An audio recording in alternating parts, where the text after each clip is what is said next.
Hello everyone, and good evening. It's nighttime. It's 11:30 p.m. and I am out on the bike. I wanted to show you guys how the Clearwaters look at night. Unfortunately, I no longer live in the woods of New Hampshire. I live in Charlotte, and so I have to ride for half an hour, even at midnight, to get to an area where I can safely show you what the lights look like on this bike setup, and safely for myself and for everyone around me. I want to give you a good look, cornering, moving around, high beam, distance, throw left and right. And unfortunately that requires I ride about 20 miles outside of the town. So I'm gonna head out, and I'll see you guys around midnight, and we'll resume and get going.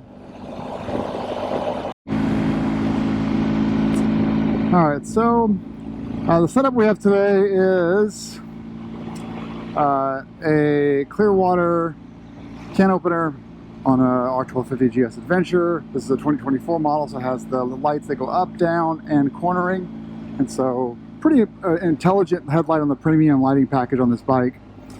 And we have, of course, because it's a premium package, it has the auxiliary lights, the fog lights, whatever you want to call them, that are turned on and off. So you see the little green light there on the left side of that TFT system, then you'll know that my auxiliary lights are on. And mostly it's a European thing. This also has these yellow running lights. Basically your turn signals are solid yellow whenever you're riding the bike, and obviously when you get your turn signal they blink. So a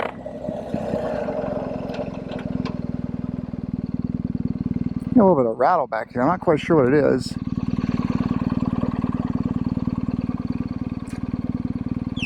I don't know. So what we're going to try first here,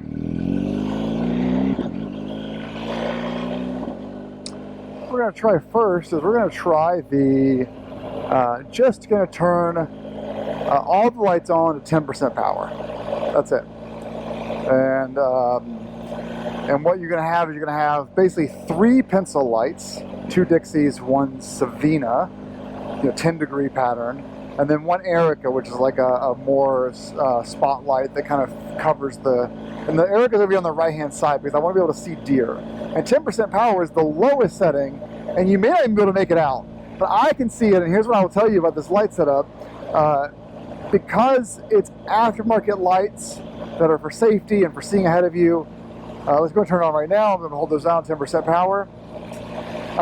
It throws LEDs everywhere. It throws light everywhere, even at 10%. But you can see a couple hundred yards further than the LED headlight. I'll turn it off for you guys. We got up here. There we go. I'm going to stand up for you guys.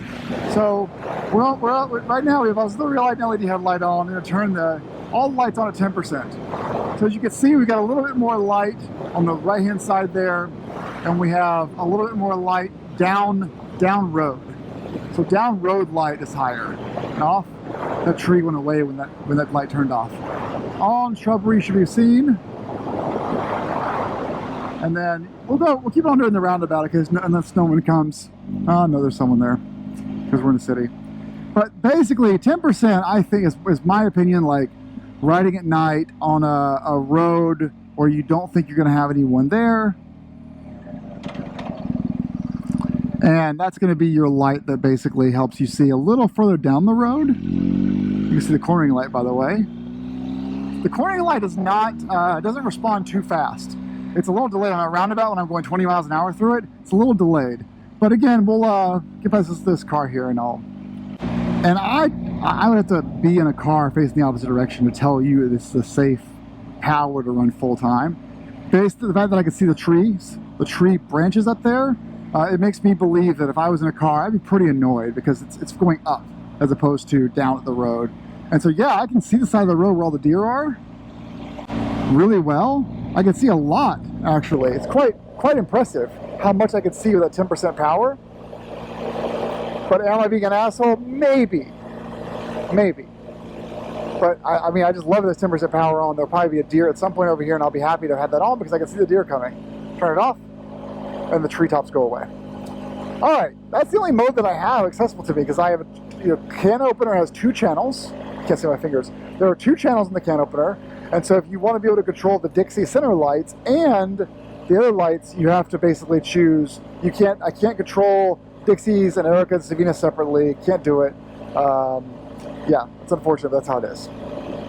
Let's get to a straightaway here. I'll show you how bright this thing is in high beam. It's quite alarming, I must say. Quite alarming.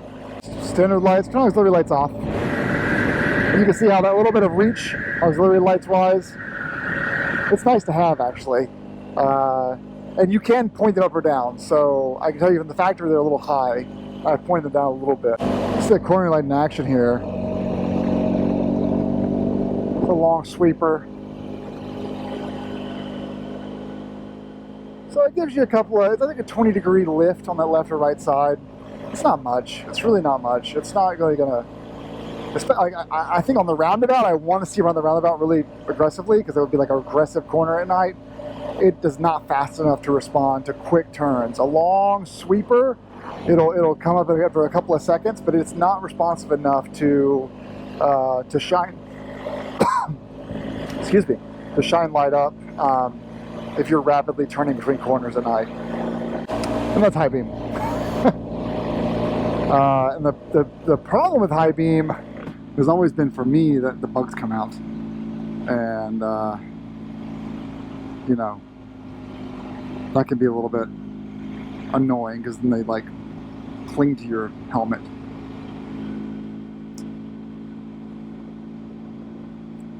I want to get to an area where I can show you guys high beam for an extended amount of time, but geez, this is probably not going to happen until I move back to the country. Is this a road that we can take? It might be. Is it private? I don't think so. Oh, no outlet. It'll dead end. Well, let's get down here and I'll come back the other direction. This is actually a good opportunity to show you guys, so let's pull the clutch and we'll just do the 10% power. So,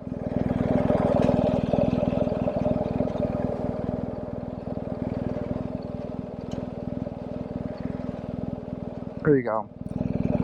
That's all you're going to get from that. Let's actually come to a standstill here. So, alright, here we are. We're in neutral. Auxiliary lights are off. Now we're at 10% power. Now, so you can see down the road a bit further. Let's actually use the iPhone for this. I want to give you. Oh, there's a rabbit. I'm going to get the iPhone and I'll show you this a little bit better. A little more sensitive light for the iPhone. Okay, so auxiliary lights on. Auxiliary lights off. 10% on all four lights. You can see there's a little bit on the side there, but mostly it's those Dixis, that pencil beam going really far out. And now auxiliary lights back on. Now we're going to go full high beam. Now what will happen is my battery will start to discharge, so I can't keep it on very long. But here it is.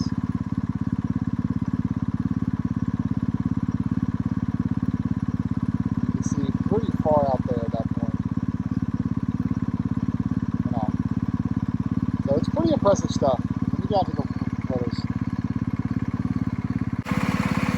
I'm going to show you guys this high beam on the camera and what it looks like from the front here, just to give you a quick view of it.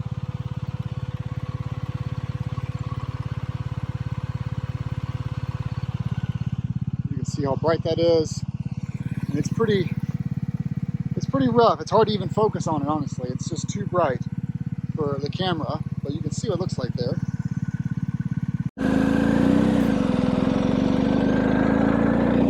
Alright, so as you can see, it's pretty bad. And right now I'm holding 14.1 volts. And it's charging it. So if I want to stay on the throttle, it will charge the battery. The alternator will, and you get an idea of just how bright this is. Like it's pretty incredible. And it's not just the brightness right in front of you; it's the distance, which you can't really see here. Oh, you can now. I can tell you this, I'm gonna turn around. I can tell you this.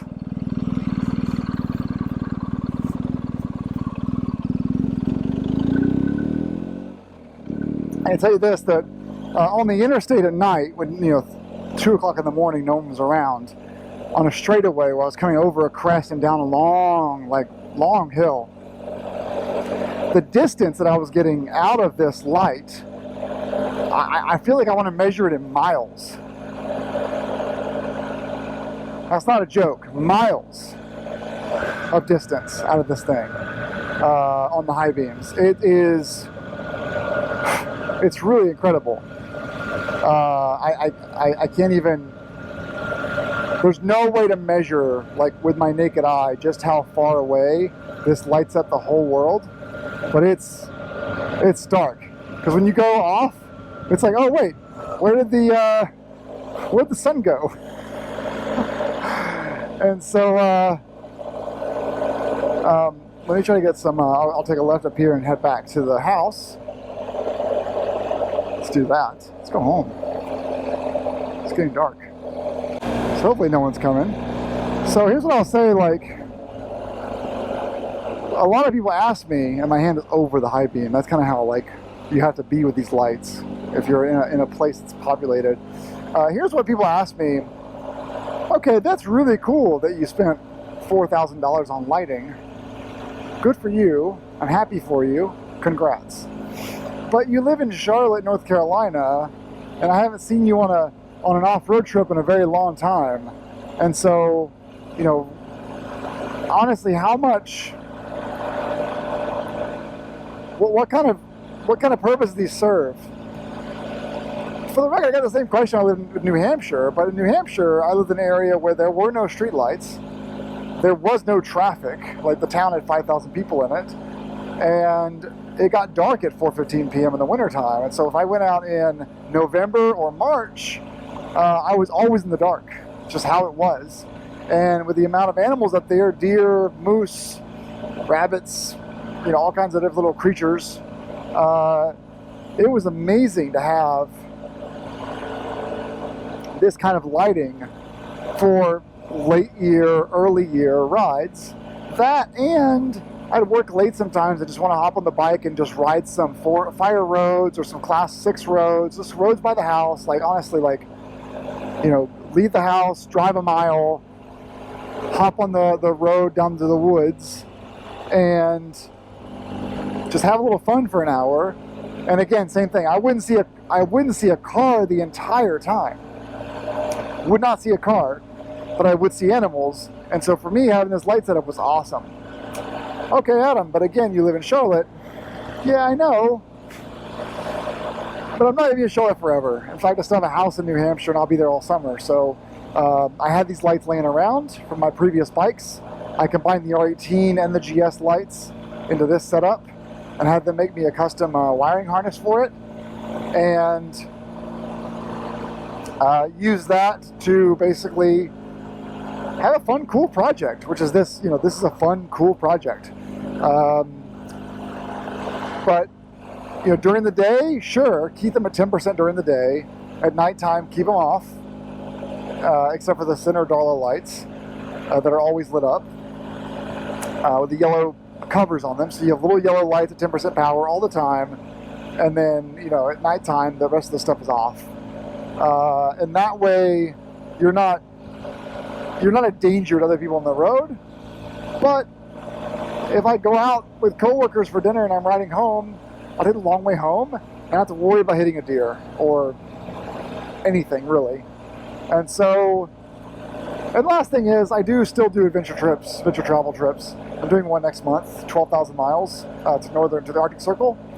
And although I won't be riding at night very much, it actually does happen a lot more than you think. Sometimes I plot a campsite or plot a RV or a hotel, and I'm convinced that I'm going to make it to that hotel, and so I just keep riding until I get there. And so that often means that I'm riding in the dark. Again, middle of nowhere. So I'm going to stop the video now. It was fun to show you guys this setup though. Frankly, the more I get north, the more likely I am to hit traffic. But it's a lot of fun to show you this setup. I love this setup, and it's just so nice. Hopefully there's no one in this roundabout this time and I can actually show you a little more. But see the light pollution up there? It's just nasty here. Just nasty. I don't see anyone. Let's go for it. Now we see the whole roundabout. No issues at all.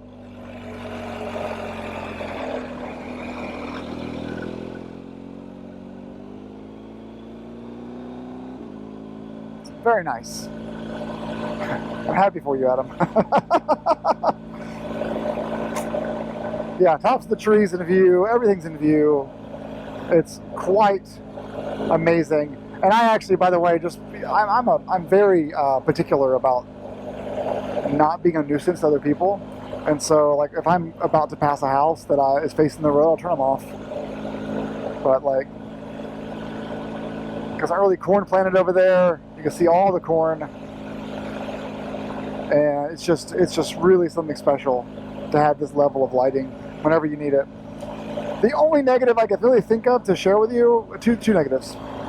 The first, you saw in my install video, the wiring video that I published, that the Dixis are so large that you really can only mount them in one location, and that is lower crash bars, and the wires are very close to the exhaust headers. It's kind of a problem. The second issue is the battery drain. And so if I am setting up a tent at night, I can only leave the bike running and turn it to 10% power and to see what I'm setting up. I can't put it to high beam anymore if I'm in the middle of the woods. High beam was just nice to be able to set a tent up with full daylight around you. Can't do that anymore. It's okay, but. And I guess the last thing, if you are someone who is, a touring person, this car better boogie, because I got no patience for people that run stop signs and then start texting on their phone and don't boogie. Last thing is, they mentioned this to me whenever I was ordering the custom wiring harness, that this really isn't advised for someone who runs heated gear, because all right, they're boogieing. Kind of, because yeah, they were texting until they crossed that light there, and the reason is because on high beam I've got to be above 3,000 RPMs to really spin up that alternator to power the battery, and that's just the lighting and my phone charging, nothing else, just a phone charging and the lighting. And so if I'm running a high beam and then have a heated jacket plugged in, I won't get heat for very long. So I guess you can have heated gear and just, if you have to use heated gear, just not run the high beams. It's a trade-off. But my advice, again, assuming you have unlimited funds, my advice truly is to go with my old setup. $2 mounted to the fork or $2 mounted to the lower crash bars.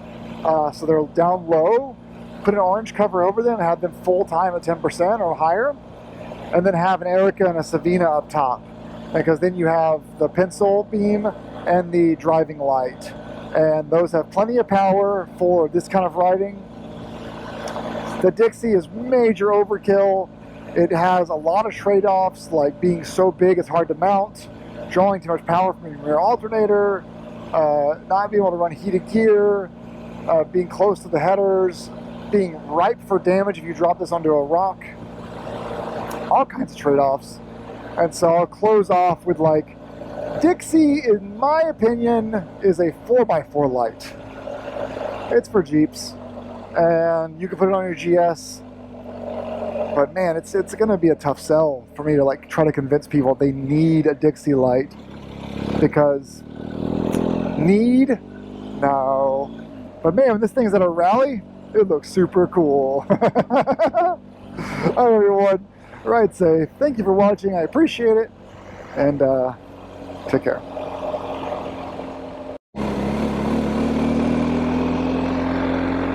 Looks like there's some bonus footage for you guys. I found under construction development.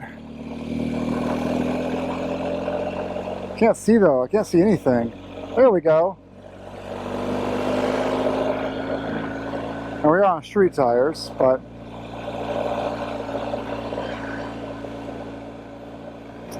yeah, you can see how long that pencil is, those Dixi pencil beams.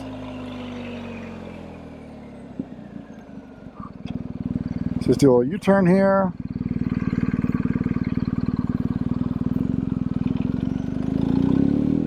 You can see the top of the trees a mile away. It's a little much for the road there, but fun stuff, man. Love these lights.